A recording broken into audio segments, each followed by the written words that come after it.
ว่าสาวหัวพันนั้นงามจับใจครั้งหนึ่งอายนี้ได้ไปพบควันใจผู้งามนักหนาดังนางสวรรค์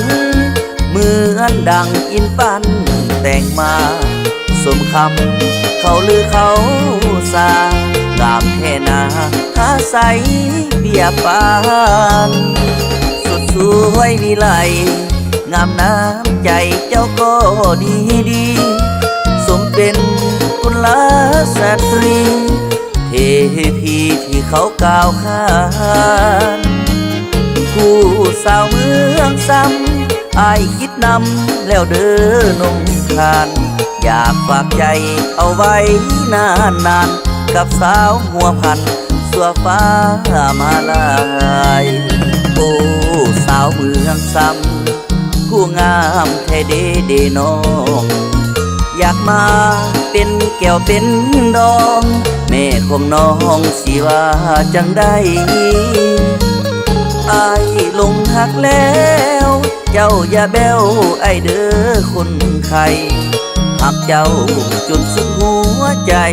สิขอยอมตายกับน้องคนดีหักเจ้าอีหลีหักอีหลีเด้อสาวหัวพันถึงเฮาสิอยู่ไกลกันใจอ้ายนั้นบ่ได้ในนี้ยังหักดูดดื่มยังบ่ลืมคืนสองเฮามีคิดฮอดเจ้าอยู่ทุกนาทีละน้องคนดีคิดฮอดอ้ายบ่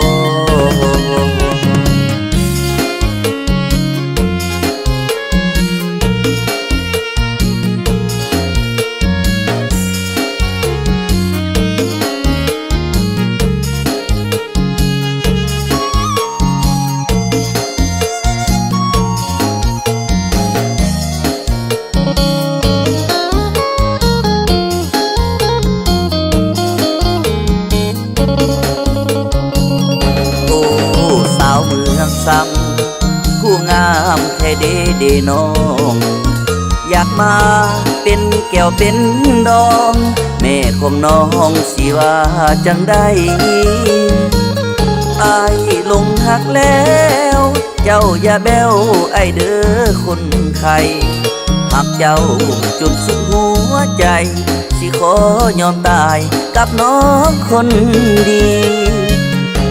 หักเจ้าอีหลีหักอีหลีเด้อสาวหัวพันถึงเฮาสิอยู่ไกลกันใจอ้ายนั้นบ่ได้ในนี้ยังหักดูดดื่มยังบ่ลืมคืนสองเฮามีคิดฮอดเจ้าอยู่ทุกนาทีละน้องคนดีคิดฮอ